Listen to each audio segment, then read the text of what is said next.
सुंदर बहुएं और काली नौकरानी। शांताबाई, देख चारों तरफ कितनी धूल हो रही है। चल जल्दी से साफ सफाई कर ले, मैं मंदिर जा रही हूँ। मंदिर जाना तो ठीक है मेम साहब, लेकिन आपकी तीनों बहुएं मुझे नोच नोच कर खा जाएंगी आपके बिना। अरे शांताबाई, तू क्यों परेशान होती है? वो तुझे कुछ नहीं कहेंगी। कल मैंने उन्हें बहुत अच्छे से समझाया था। चल मैं अब मंदिर के लिए निकलती हूँ। रुक्मणी पूजा की थाली लेकर मंदिर के लिए निकल जाती है, जिसके बाद शांताबाई घर के सामानों पर से कपड़ा लेकर धूल साफ करने लगती है। तभी अचानक से रुचिका रसोई में जाती है और जोर जोर से आवाज लगाने लगती है, शांताबाई, अरे ओ शांताबाई, अरे कहाँ मर गई? जल्दी से यहाँ पर आओ और ये देखो क्या कर रखा है तुमने। शांताबाई डर के मारे चुपचाप रसोई में पहुंच जाती है, जहाँ रुचिका बर्तन उठा उठा कर जमीन पर पटकने लगती है। अरे तुमको समय पर पैसे पूरे चाहिए होते हैं और काम करने में तुम्हारी नानी याद आती है। ये बर्तन देखो, तुम्हारी शक्ल के जितने काले हो रखे हैं, इन्हें हमारी शक्ल जितना गोरा करो, समझ आ गई? लेकिन मालकिन, ये बर्तन तो पहले से ही काले हैं, इन्हें मैं और कितना साफ करूं? मैं कुछ नहीं जानती, ये तुम्हारा काम है। इन सभी बर्तनों को अच्छे से धोगी, नहीं तो अच्छा नहीं होगा। ऐसा कहकर रुचिका वहां से चली जाती है, जिसके बाद शांताबाई उन बर्तनों को उठाकर धोने लगती है। कुछ ही देर बाद शिल्पा जोर जोर से शांताबाई को आवाज लगाने लगती है, शांताबाई, अरे ओ शांताबाई, अरे कहाँ हो? जल्दी से यहाँ पर आओ। शांताबाई बर्तन धोकर तुरंत शिल्पा के पास पहुंच जाती है, जिसके बाद शिल्पा शांताबाई को कपड़े देते हुए कहती है, शांताबाई, फौरन इन सभी कपड़ों को धो दो, ये सारे कपड़े मैले हैं। शिल्पा शांताबाई को कपड़े देने लगती है, लेकिन उन कपड़ों में कुछ सफेद रंग के कपड़े भी होते हैं और उन कपड़ों को निकाल लेती है और कहती है, अरे अरे रुको जरा, तो इन सफेद कपड़ों को धोकर अपने जितना काला कर दोगी? इन सफेद कपड़ों को मैं खुद धो लूंगी। अपनी मालकिन की ये बात सुनकर शिल्पा को बहुत बुरा लगता है, लेकिन वह कुछ नहीं कह पाती और चुपचाप सारे कपड़े छत पर ले जाकर धोने लगती है। तभी छत पर उसे अपनी सबसे छोटी मालकिन रूपाली मिल जाती है। अरे शांताबाई मनहूस कहीं की, कितनी बार तुझे कहा है कि सुबह के वक्त मेरे सामने मत आया कर, तेरी ये काली शक्ल देखकर मेरा पूरा दिन बर्बाद चला जाता है। ऐसा कहकर रूपाली गुस्से से वहां से चली जाती है। ये सब उसका पति रूपेश देख लेता है। शांताबाई, तुम रूपाली की बातों का बुरा मत मानना। दरअसल आज सुबह ही उसका एक प्रोजेक्ट था जो पूरा खराब हो चुका है, जिसके चलते उसका मूड ठीक नहीं है। कोई बात नहीं साहब, अब तो मुझे आदत हो गई है। ऐसा कहकर शांताबाई छत पर कपड़े धोते हुए रोने लगती है और अपने मन ही मन सोचती है, आखिर मैंने अपनी मालकिनों का क्या बिगाड़ा है? अरे भगवान ने दुनिया में दो ही रंग तो बनाए हैं, एक गोरा और काला। मेरी तीनों गोरी मालकिन मेरे रंग को लेकर बहुत भेदभाव करती हैं। शांताबाई सारे काम निपटाने के बाद अपने घर जाने के लिए निकलने वाली होती है। ओहो, मैं अपनी बड़ी मालकिन का शॉल उन्हें देना तो भूल ही गई। शांताबाई छत पर जाती है और सूखे हुए कपड़ों में से शॉल उतारकर रुक्मणी को देने उसके कमरे में जाती है, लेकिन वहां पहले से ही रुचिका, शिल्पा और रूपाली मौजूद होती है, जिसके चलते वह दरवाजे के पास ही रुक जाती है और उन सब की बातें सुनने लगती है। माँ जी, आपने इस ओल्ड फैशन को हमारे घर में क्यों रखा? अरे जरा देखो तो सही, हम तीनों कितनी खूबसूरत है और हमारे घर में काम करने वाली बाई इतनी काली गलूटी है। आपको पता है माँ जी, मेरी सहेलियों के घर पर इतनी सुंदर सुंदर काम वाली बाई आती हैं। अरे इस काली कलूटी के चक्कर में मैं अपनी सहेलियों को अपने घर पर इनवाइट भी नहीं कर पाती हूँ। कोई भी शांताबाई के हाथ का खाना पसंद ही नहीं करता। हम तीनों सोच रहे हैं क्यों ना हम शांताबाई को काम से निकाल दें। इससे पहले रुक्मणी कुछ करती, शांताबाई रोते हुए अंदर आ जाती है और रुक्मणी को शॉल देकर कहती है, ऐसा मत करिए मालकिन जी, अगर आपने मुझे काम पर से निकाल दिया तो मैं अपने दोनों बच्चों को खाना कैसे खिलाऊंगी? वो दोनों भूखे मर जाएंगे। आपके यहाँ काम करके ही मैं अपने घर का गुजारा कर रही हूँ। तीनों बहुएं एक साथ फुसफुसाते हुए बोलती हैं, हे भगवान, ये कहाँ से टपक गई? जब भी इसे निकालने की बात होती है तो ये कहीं ना कहीं से आ ही जाती है। अब तो माँ जी का दिल पिघल ही जाएगा इसके आंसू देखकर। देखो शांताबाई कई सालों से हमारे घर में काम कर रही है, उसके जितना भरोसा हम किसी के ऊपर नहीं कर सकते, इसलिए इस घर में शांताबाई ही काम करेगी, फिर चाहे किसी को अच्छा लगे या ना लगे।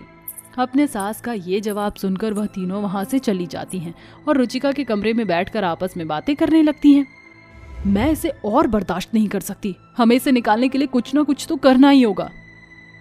हम शांताबाई को परेशान कर देंगे जिससे वो खुद ही यहाँ से काम छोड़ दे। वैसे आइडिया बुरा नहीं है। उस दिन के बाद से वह तीनों मिलकर शांताबाई को निकालने की प्लानिंग में उसे परेशान करना शुरू कर देती हैं।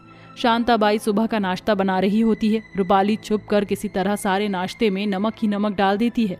जब शांताबाई रुक्मणी को नाश्ता देने जाती है, रुक्मणी नाश्ता खाकर शांताबाई से कहती है, अरे शांताबाई, आज तेरा ध्यान कहाँ है? इतना नमक डाल रखा है जैसे खाना जहर बन गया हो। लेकिन मालकिन, मैंने तो नमक हिसाब से ही डाला था, ये तेज कैसे हुआ?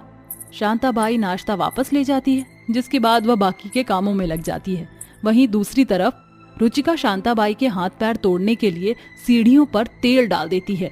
अब तो शांताबाई की हड्डी पसली टूटनी पक्की है। शांताबाई छत से कपड़े सुखाकर आ रही होती है, लेकिन उसके सीढ़ियों से उतरने से पहले ही उन सीढ़ियों पर शिल्पा उतरने लगती है, जिसके चलते उसका पैर फिसल जाता है। लेकिन शांताबाई बाल्टी फेंककर फौरन किसी तरह शिल्पा को गिरने से बचा लेती है।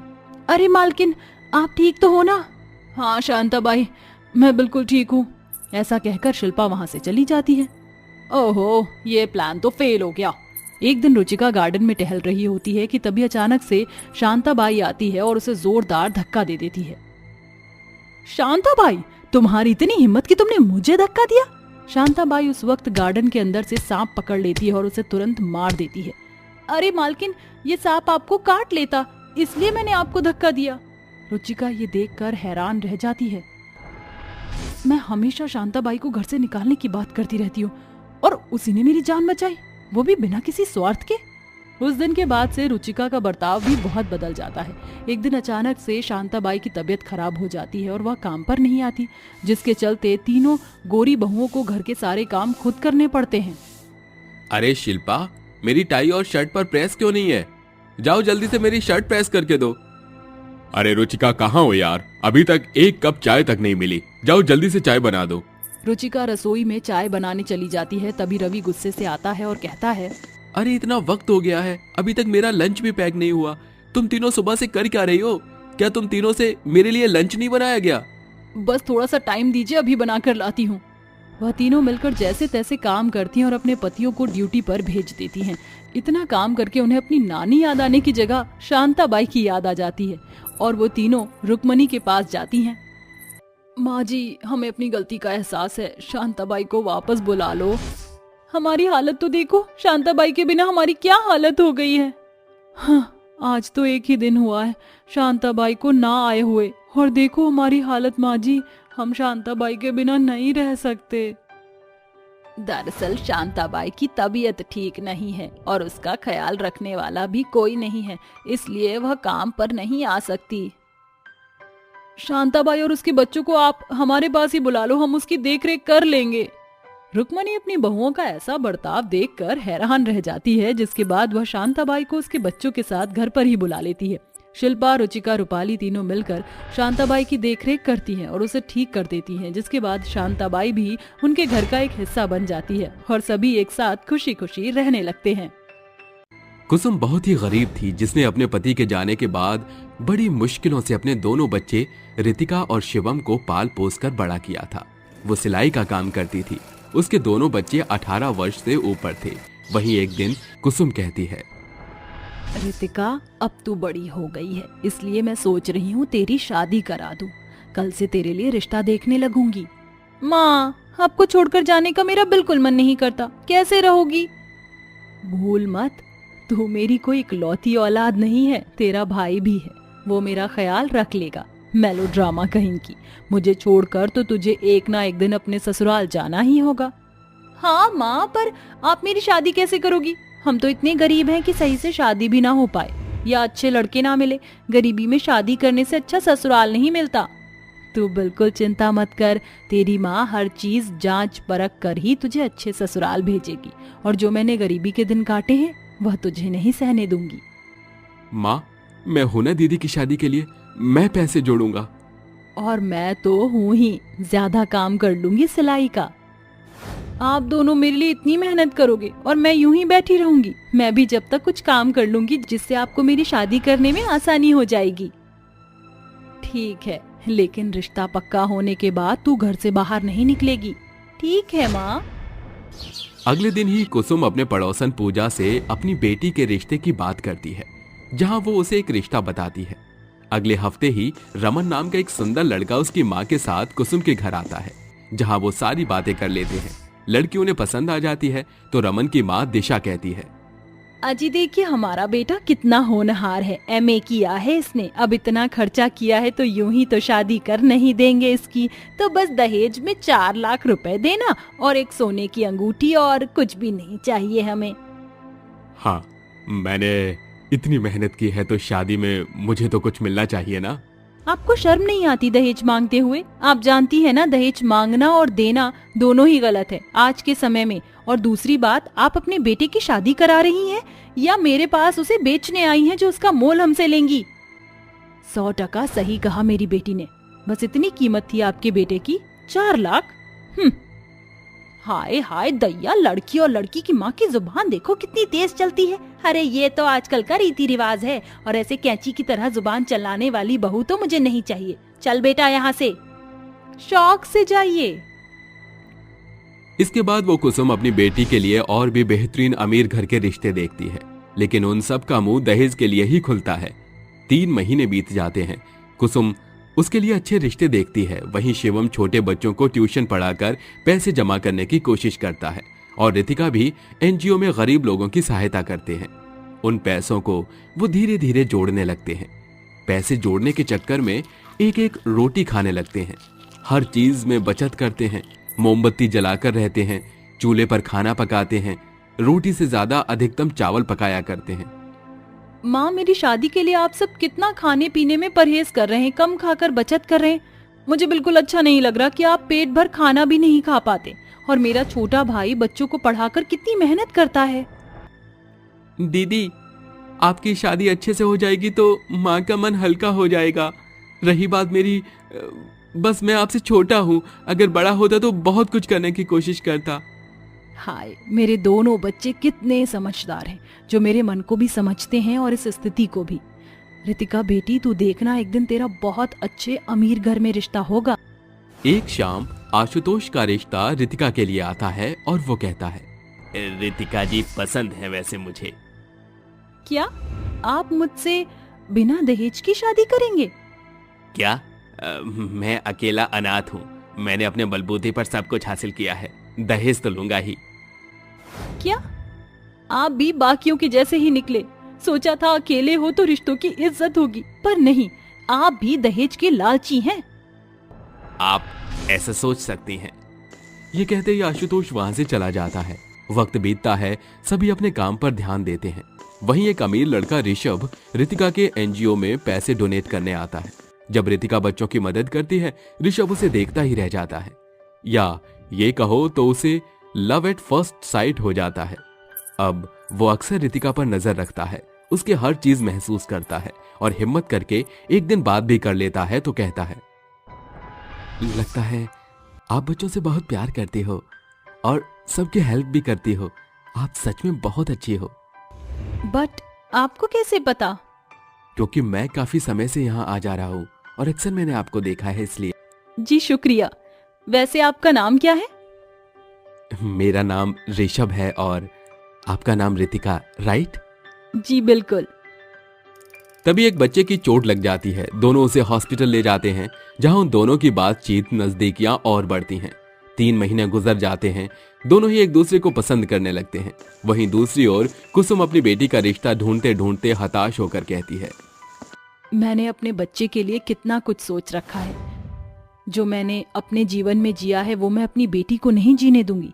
मैं उसका रिश्ता अमीर घर में करूंगी। किसी का दीन ईमान है ही नहीं कि बिना दहेज की लड़कियों को अपनाए। आजकल का समाज कैसा हो गया है। माँ, आपको और परेशान होने की जरूरत नहीं है। मेरी नजर में एक लड़का है और हम दोनों एक दूसरे को बहुत पसंद करते हैं और शादी करना चाहते हैं, और वो मेरे एनजीओ का है। सच बेटा? कहाँ मिला वो तुझे? रितिका कुसुम को ऋषभ के बारे में सब कुछ बता देती है, जिसके बाद उन दोनों की माँ आमने सामने बैठकर शादी की बात करती हैं। तो ऋषभ की माँ उषा कहती है, देखिए हमारे बच्चे एक दूसरे से प्यार करते हैं, इस खातिर मुझे आपसे कोई दहेज नहीं चाहिए, और हम अमीर हैं, हमें जरूरत भी नहीं है। लेकिन मेरे इकलौते बेटे की शादी मैं धूमधाम से चाहती हूँ, तो बस उसका खर्चा अच्छे से करिएगा, क्योंकि हमारा भी कोई स्टैंडर्ड है। मैं आपको कुछ पैसे देती हूँ, बाकी आप अपना जोड़ लेना। जी मैं बिल्कुल आपकी बात समझती हूँ, आप चिंता मत करिए। शादी बहुत धूमधाम से होगी, किसी चीज की कोई कमी नहीं होगी। इस तरह दोनों बहुत खुश हो जाते हैं। कुसुम की बेटी की शादी में कोई कसर न रहे, इसलिए वो और ब्लाउज सूट सिलने लगती है। वहीं शिवम बच्चों को ज्यादा घंटे पढ़ाता है और रितिका घर में रहती है। अगले दिन रितिका की हल्दी का फंक्शन बहुत धूमधाम से होता है, जहां नाच गाने हो रहे थे। सभी ने पीले रंग के कपड़े पहने थे। फिर अगले दिन मेहंदी का फंक्शन होता है, जहां उसकी सास शगुन की मेहंदी देती है और सबने हरे रंग के कपड़े पहने थे। रितिका का भाई उसके लिए ढोल बजा रहा था। दीदी, आप खुश तो हो ना? कैसा लगा आपको ये फंक्शन? बहुत खुश हूँ वीरे, आखिर मैंने जो चाहा था वही मेरी बेटी को मिल रहा है। बहू देखना, बहुत अच्छे से ये मेहंदी रचेगी, क्योंकि ये ऑर्गेनिक मेहंदी है, कोई टिच्ची मुच्ची नहीं। पर आपने जिस तरीके के साथ सजावट कराई है वो बहुत अच्छी है, कोई कह ही नहीं सकता कि आप गरीब हैं। जी शुक्रिया, ये डेकोरेशन मेरे बेटे ने कराई है। अरे मैं तो भूल गई, ये शादी का जोड़ा और कीमती गहने हैं, इसे पहनकर मेरी बहू बिल्कुल शहजादी जोधा बेगम लगेगी। ये देखकर उषा चली जाती है। महंगा शादी का जोड़ा देखकर दोनों हैरान रह जाते हैं। अगले दिन अच्छे स्टाइलिस्ट मेकअप आर्टिस्ट से रितिका तैयार होती है और कुसुम अपनी बेटी की शादी एक बहुत बड़े बैंक्वेट हॉल में करवाती है, जहां दूल्हा दुल्हन का पहले फोटोशूट होता है और पूरे रीति रिवाज के साथ उनकी शादी होती है।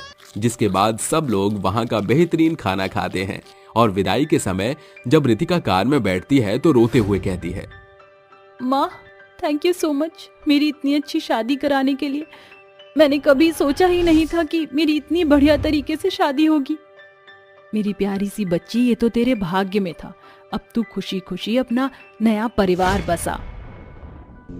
इस तरह एक गरीब घर की बेटी अमीर घर में रिश्ता करके बहुत अच्छे से अपना जीवन व्यतीत करती है। ख्याति रसोई में अपनी जेठानी जूली के साथ खाना बनाने में हाथ बटा रही थी, मगर उसका पूरा ध्यान बगल में रखे अपने फोन पर मंडरा रहा था। तभी फोन की घंटी बजती है। कॉल उसकी माँ मंदा का होता है। जेठानी जी, माँ का फोन आया है, जरा बात करके आती हूँ। और आता क्या है तुम्हें ख्याति? जब तक ससुराल की बात मायके तक पहुँचा ना दो, तुम्हारे पेट का पानी कहाँ पचता है? जेठानी के तीखे ताने सुनकर ख्याति गुस्से में भड़कती हुई बोलती है, जेठानी जी भेजे में भूसा भर गया है क्या? मैं भला ससुराल की बात मायके क्यों पहुंचाने लगी? जो जी में आया बक दिया। ख्याति अपनी जेठानी को सुना ही रही होती है कि अचानक फोन के अंदर से आवाज आती है, ख्याति बिटिया, अरे क्या हुआ? अरे मिजाज गरम क्यों है तेरा? जरा बगल में आकर बात तो कर मुझसे। हाँ बोलो माँ, क्या हुआ? सवेरे सवेरे तेरा पारा क्यों चढ़ा हुआ है? अच्छा चल बता, किस पर बरस रही थी? अपनी जेठानी जूली पर। आहिस्ता बोल बिटिया, दीवारों के भी कान होते हैं। अच्छा छोड़, आज की ताजा खबर सुना। पूछो मत माँ, आजकल मेरे ससुराल का हाल बेहाल है। सास ने तो जैसे जीने नहीं दूंगा पिक्चर देख ली है। सारा दिन बस अपनी जी हजूरी में नचाती रहती है और जेठानी तो मुंह से जहर ही उगलती रहती है। अरे बेटी, सास को इतना सिर पर चढ़ाएगी तो बाद में खुद ही पछताएगी। तो क्या करूँ माँ, आप कोई चटपटी सी चाल बताओ ना। मंदा फोन पर फुसफुसाना शुरू कर देती है। आखिर अब ख्याति के दिमाग में कौन सी खुराफाती खिचड़ी पक रही है, चलिए देखते हैं। छोटी बहू, अरे ओ छोटी बहू, कहाँ है? आ गई माँ जी। क्यों फटे ढोल की तरह बजे जा रही हो? ऐसी कौन सी आफत आ गई? अरे छोटी बहू, झगड़ने के मिजाज में आई है क्या? जल्दी से आकर मेरे पैरों की मालिश कर दे। माँ जी, मुझे बहुत जोरों की नींद आ रही है, मुझसे मालिश नहीं होगी। अरे ये क्या बात हुई, सास की बात काट दी। अगर अभी माँ का फोन आ जाए तो फर से नींद उड़न छू हो जाएगी। अच्छा, तो अब आप भी जेठानी जी की बोली बोलने लगी? सारे ससुराल वाले एक ही थाली के चट्टे बट्टे बने रहते हैं। बहू अपनी सास को चार बातें सुनाकर कमरे में आ जाती है कि माँ का फोन आता है। बड़ी लंबी उम्र है आपकी, मैं भी आपको याद कर रही थी माँ। अभी तो तेरी आवाज में जंग जीतने की आहट आ रही है। लगता है सास पर तानों का तोप चलाकर आ रही है। हाँ माँ, मैं तो बस बोली की गोली चलाती हूँ। ऐसे ही दिन बीतते जाते हैं, मगर ऐसा कोई दिन खाली नहीं जाता जब ख्याति ससुराल की खबर मायके में ना सुनाए। अब मंदा ठहरी मंथरा का अवतार, तो हर बार वह ख्याति को लड़ने के लल्लन टॉप ट्रिक्स देती है। एक दिन रमेश कहता है, ख्याति, मुझे और विपुल को दफ्तर के लिए देरी हो रही है। तुम्हारी जेठानी खाना बना रही हैं। तुम हमारा टिफिन ही पैक कर दो, फिर सारा दिन तो बैठना ही है। देखा विपुल, मेरा जरा सा खाली बैठना जेठ जी को कैसे खटक गया, जो जैसे कि मैं तो निठल्ली घूमती रहती हूँ घर में। ओह ख्याति, तुम खाम खां बात का बतंगड़ बना रही हो।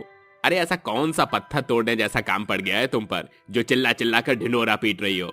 पति की बात सुनकर ख्याति का खुराफाती खबरी दिमाग गुस्से से खौल उठता है और वह पांव पटकती हुई खाना पैक करके पति के हाथों में थमा देती है। तभी देर दोपहर फिर से उसकी माँ का फोन आता है। अरे माँ, बड़ी देर लगा दी फोन करने में। अरे बस पूछ मत बेटी, बदहजमी ने जोर लगा दिया था, डॉक्टर के पास गई थी। मंदा ने ऐसा कहा ही था कि बगल में उसकी बहू सुरभि की आवाज आती है। ये तो होना ही था माँ जी। अब आप जो अपनी बेटी के जीवन में जहर घोल रही हैं, तो आप कैसे चैन से रह सकती हैं? माँ, ये भाभी क्या बड़बड़ा रही थी? अरे जलती है हम माँ बेटी के बात करने से, इसलिए आग लगा रही है। तू बता, तेरा मुंह क्यों सूजा हुआ है? क्या बताऊं, पता नहीं मेरे ससुराल वालों ने कौन सा मंत्र मार रखा है विपुल पर, जो वह उनकी ही बड़ाई की गाथा गान लगाए रहता है। अरे बिटिया, कहीं दामाद जी किसी मॉडर्न गोरी के माया में तो नहीं पड़ गए? और हो सकता है तेरी सास दामाद जी की दूसरी शादी कराना चाहती हो। तू आज रात उसका फोन चेक करना, सारा कच्चा चिट्ठा सामने आ जाएगा। उस रात जब ससुराल के सभी सदस्य मेज पर बैठकर खाना खा रहे होते हैं, तभी सास बोलती है, अरे क्या हुआ खबरी बहू, तू अपने पति को ऐसे शक भरी निगाहों से क्यों देख रही है? कुछ नहीं माँ जी, बस देख रही हूँ कि आजकल जयपुर के लिए दफ्तर ही घर बन गया है और आप सभी को कोई आपत्ति नहीं। अरे तो तू क्या चाहती है कि तेरे ससुराल वाले सीआईडी इंस्पेक्टर की तरह विपुल के पीछे लगे रहें? माँ जी, आप सभी मेरी एक बात कान खोलकर सुन लीजिए। अगर आप लोग किसी और फिराक में हैं तो बस ख्याति को अनाड़ी समझने की भूल मत करना। हाँ। इस तरह बहू ससुराल वालों को दबंगई दिखाकर कमरे में चली जाती है और सभी सर खुजाते हुए एक दूसरे की शक्ल देखने लगते हैं। ये रह रहकर छोटी बहू में चुड़ैल चली आती है क्या? कभी झगड़ने लगती है और कभी धमकती है। माँ जी, ये ख्याति की दिमागी उपज नहीं बल्कि माँ बेटी के साथ में मिलकर बनी हुई बिरयानी है, जिसकी शुरुआत ससुराल को बात मायके तक जाती है और फिर मंदा आंटी ख्याति के कान भरती हैं और ख्याति वही राग अलाप हमारे बीच सुनाती है। ये सुनकर सास गुस्से से झुंझला उठती है और कान खड़े करके बहू के मायके से फोन आने का इंतजार करती है। तभी बहू के कमरे में रखे फोन पर मंदा का फोन आता है, जिसकी दूसरी लाइन हॉल के फोन से कनेक्ट हो जाती है। अरे कैसी है मेरी बेटी, और सुना कोई नई ताजा खबर? बस माँ, कल रात मैंने अपनी ससुराल वालों को टशन भरे अंदाज में चमका दिया है। अब वो तो क्या, उनकी साथ पुश्ते भी विपुल की शादी के बारे में नहीं सोचेंगी। शाबाश बिटिया, ये हुई ना बात। अब सुन, ऐसे ही अपने पति को इशारे पर नचाती रहना और सास को ज्यादा सर मत चढ़ाना। आप चिंता मत करो माँ, मैं इन्हें मुट्ठी में रखूंगी। सास गुस्से से आग बबूला होकर बहू के कमरे में आती है और फोन छीन कर कहती है, क्या बात है समधन जी, आप तो विभीषण के जैसे अपनी बेटी का घर ढाने पर लगी हैं। ससुराल में घुलने मिलने की सीख देने की बजाय आप अपनी बेटी से कानाफूसी करती हैं। अगर इतना ही शौक है ना शांति देवी के घर की बात जानने की, तो आपकी बेटी को विदाई दे रही हूँ। फुर्सत से सुनते रहना हर एक बात। सास की ये बात सुनकर मंदा का मुंह सूख जाता है और वह अगले ही वक्त भीगी बिल्ली की तरह बोलती है, अरे नहीं नहीं, ऐसा गजब मत ढाना समधन जी, बहू तो ससुराल की शोभा होती है। अगर 4 दिन मायके में आ जाए तो मोहल्ले में बातें उठ जाती हैं। मैं तो बस बिटिया से हाल पता पूछती हूँ, मगर आपको एतराज है तो अब मैं फोन नहीं घुमाऊंगी, रखती हूँ। जय श्री कृष्णा। मंदा बड़ी सफाई से बातों से बच निकलकर झट से फोन रख देती है। चोरी पकड़ी जाने पर बहू का चेहरा शर्म से लाल पीला पड़ जाता है। ऐसे में शब्द भी उसका साथ छोड़ जाते हैं, मगर परिवार वालों के सामने सफाई तो पेश करनी ही थी। मुझे माफ कर दीजिए माँ जी, मुझे ससुराल की बातें मायके में नहीं भेजनी चाहिए थी, पता नहीं कैसे जुबान फिसल गई। ये सुनकर ससुराल वालों की हंसी छूट जाती है। आखिरकार खबरी बहू को ससुराल वालों के साथ घुल मिल कर रहने का एक मौका मिल जाता है। सुनील, मेरा हाथ छोड़ो, छोड़ो मेरा हाथ। मुझ पर से तुम्हारा हक अब खत्म हो गया है, इसलिए मेरा पीछा छोड़ो और अपनी जिंदगी में आगे बढ़ो। काव्या, ये तुम कैसी बातें कर रही हो? देखो, मुझे माफ कर दो, जो हुआ उसे भूल जाओ और वापस मेरी जिंदगी में आ जाओ। सब कुछ सच देखने के बाद मैं वापस तुम्हारे पास आ जाऊं, ये तुम सोच भी कैसे सकते हो? देखो, हमारे बीच जो भी हुआ वह आज मैं खत्म करती हूँ। अब मेरा तुमसे कोई रिश्ता नहीं है। काव्या ऐसा कहकर अपना बैग उठाकर जाने लगती है, लेकिन तभी सुनील उसका हाथ पकड़ लेता है और उसके हाथों से बैग छीन लेता है, जिसके बाद सुनील उसे गले लगा लेता है और माफी मांगने लगता है। काव्या, काव्या, मुझे छोड़कर कहीं मत जाओ। मुझे मेरी गलती का पछतावा है। मैंने जो किया वो बहुत गलत था, लेकिन मैं तुम्हारे बिना नहीं रह पाऊंगा। आखिर सुनील ने ऐसा क्या किया था जिसके चलते उसे अपनी गलती की माफी मांगनी पड़ रही थी, और काव्या उसे छोड़कर क्यों जा रही थी? चलिए ये जानने के लिए कहानी में थोड़ा पीछे चलते हैं।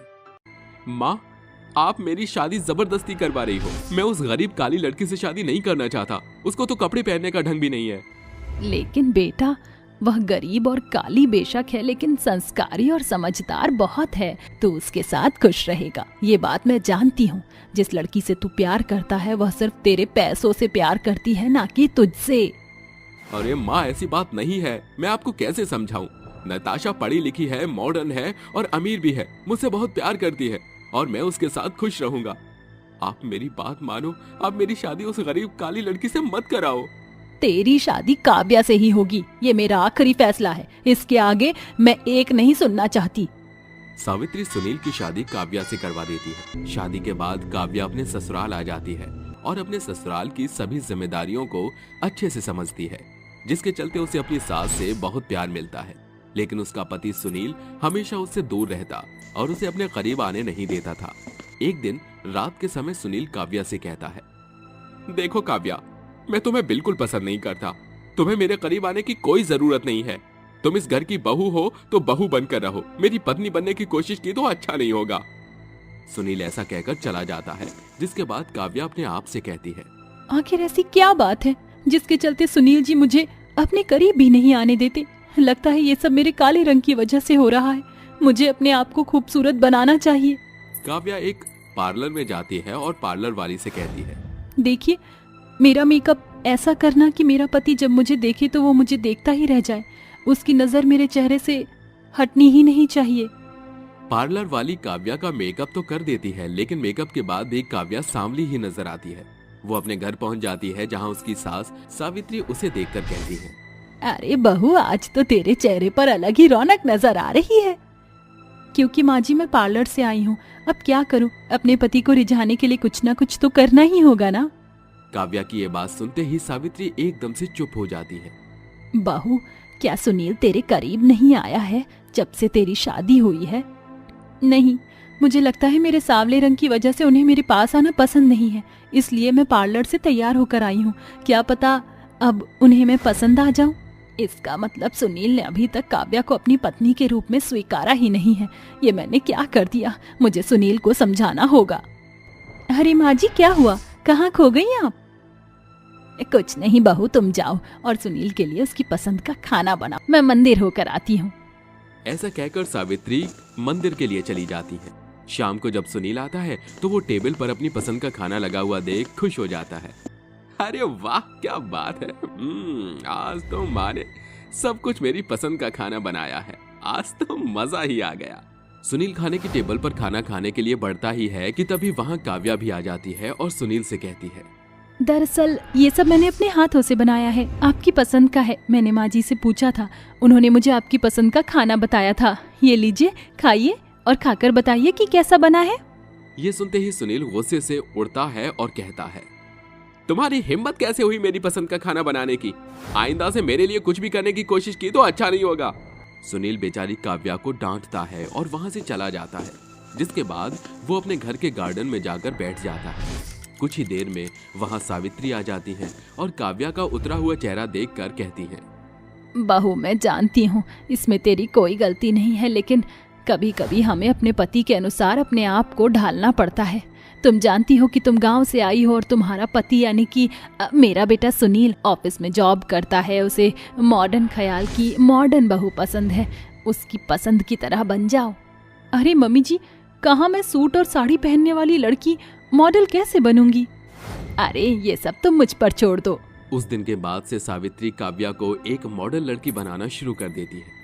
वो रोज काव्या को कुछ न कुछ सिखाती और उसके कपड़े पहनने के तरीके को भी ठीक करती, जिसके बाद काव्या देखते ही देखते एकदम मॉडर्न हो जाती है। लेकिन तब भी सुनील का ध्यान उसकी तरफ नहीं होता।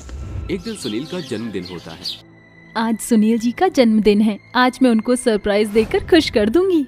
एक तरफ काव्या अपने पति को सरप्राइज देने की तैयारियों में लग जाती है तो दूसरी तरफ सुनील अपनी अमीर गर्लफ्रेंड नताशा के साथ पार्टी कर रहा होता है। तभी नताशा ड्रिंक करने के बाद कुछ लड़कों के साथ डांस करने लगती है। ये सब सुनील से बर्दाश्त नहीं होता। नताशा, तुम मेरी गर्लफ्रेंड होकर इन लुच्चे लफंगों के साथ डांस कर रही हो, तुम्हें जरा भी शर्म नहीं आती? ये सुनते ही नताशा सुनील को एक जोरदार तमाचा मारती है।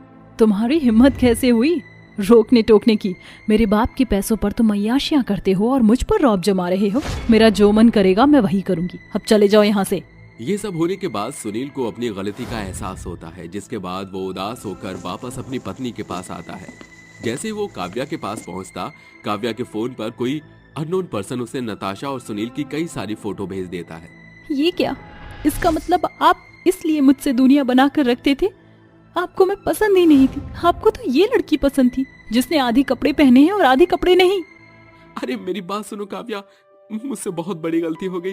मैंने तुम्हें पहचानने में गलती कर दी। पूरी सच्चाई मेरे सामने है और तुम अभी सच्चाई से मुकर रहे हो। सुनील अपने साथ हुई पूरी दुर्घटना के बारे में बताता है। इसका मतलब तो यही है कि तुम्हारी नताशा ने तुम्हें ठुकरा दिया है तो तुम मेरे पास चले आए।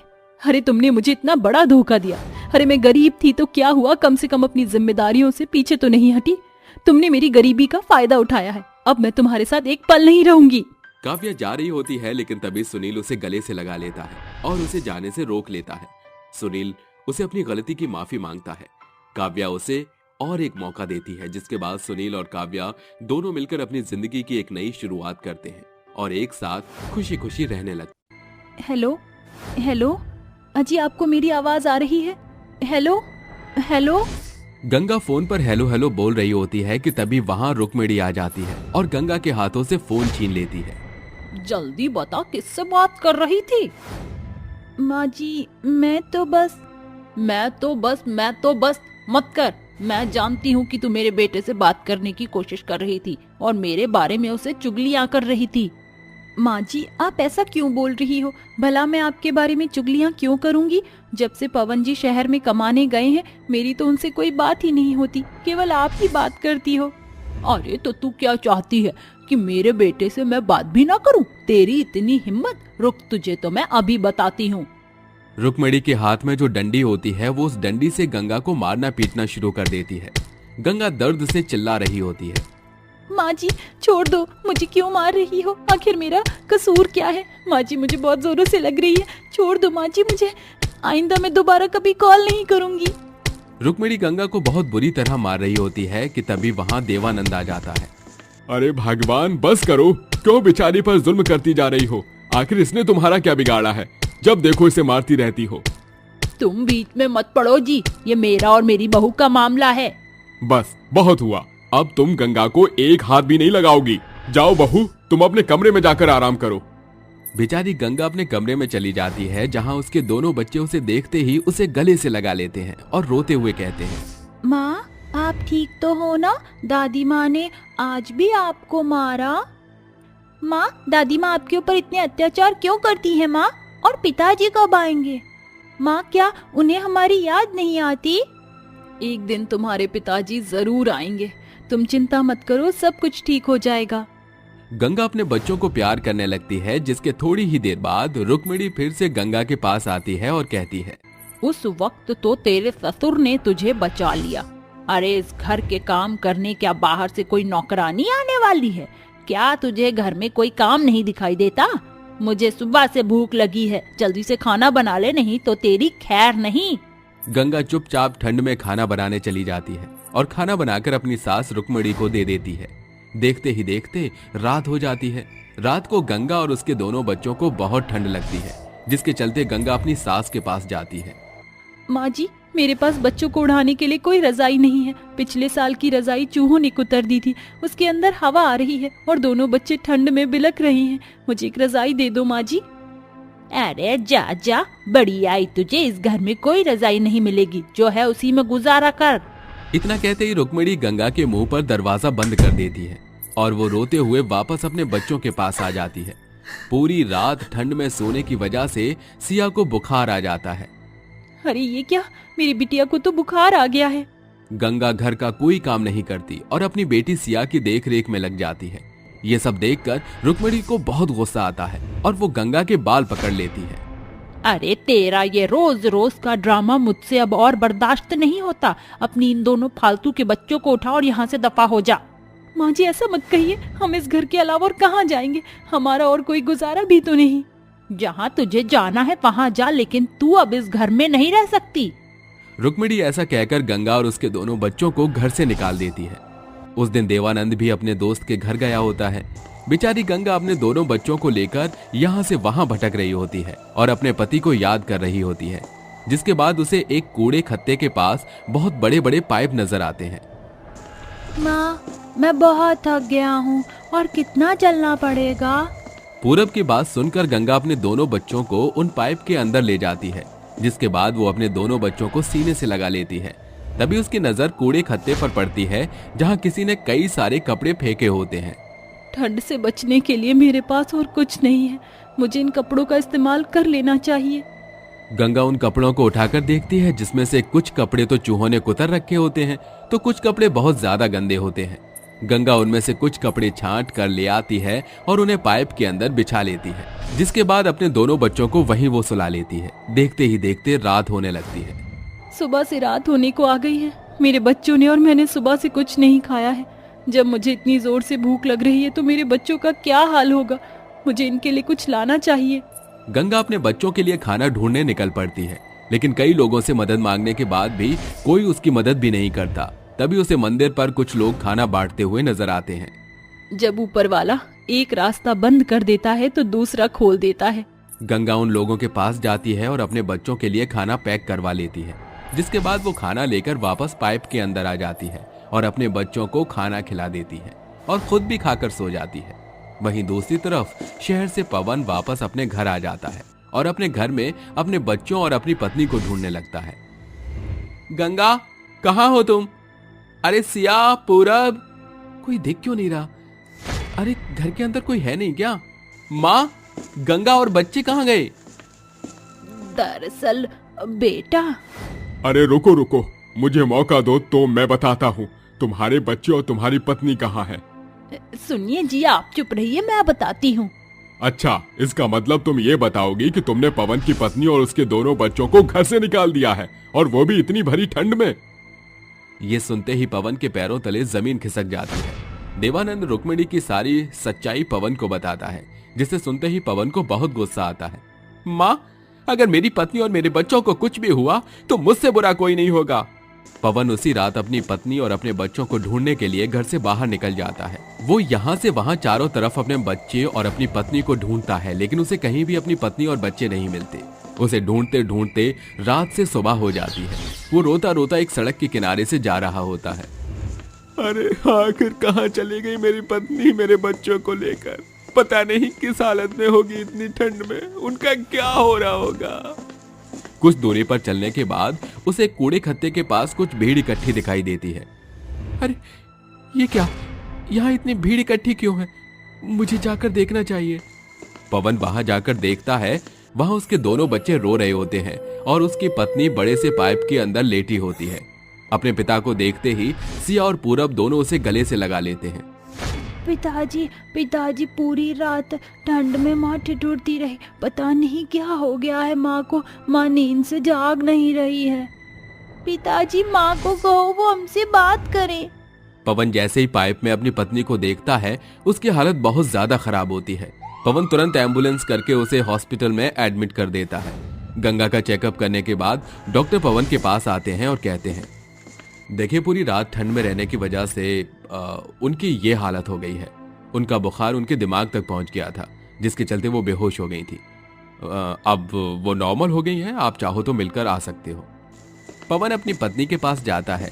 पवन को देखते ही गंगा रोने लगती है, जिसके बाद गंगा रोते हुए रुक्मिणी के सभी अत्याचारों के बारे में पवन को बताती है। गंगा के ठीक होने के बाद पवन अपने दोनों बच्चों और अपनी पत्नी गंगा को वापस घर ले आता है और अपनी माँ से कहता है, माँ, आपने मुझे शहर भेजा था ताकि मैं अच्छा कमा सकूं और अपने परिवार का ध्यान रख सकूं, लेकिन मुझे नहीं पता था कि आप मुझे शहर इसलिए भेजना चाहती थी क्योंकि आप मेरे दोनों बच्चों और मेरी पत्नी से पीछा छुड़ाना चाहती थी।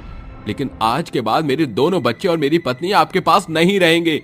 मैं अपनी पत्नी और अपने दोनों बच्चों को अपने साथ शहर लेकर जा रहा हूं और आपके खर्चे के लिए हर महीने पैसे भिजवा दिया करूंगा। इतना कहकर पवन अपनी पत्नी और अपने दोनों बच्चों को शहर ले आता है, जिसके बाद वो अपने परिवार के साथ खुशी खुशी रहने लगता है। वहीं दूसरी तरफ रुक्मिणी को अपनी गलती का पछतावा होता है।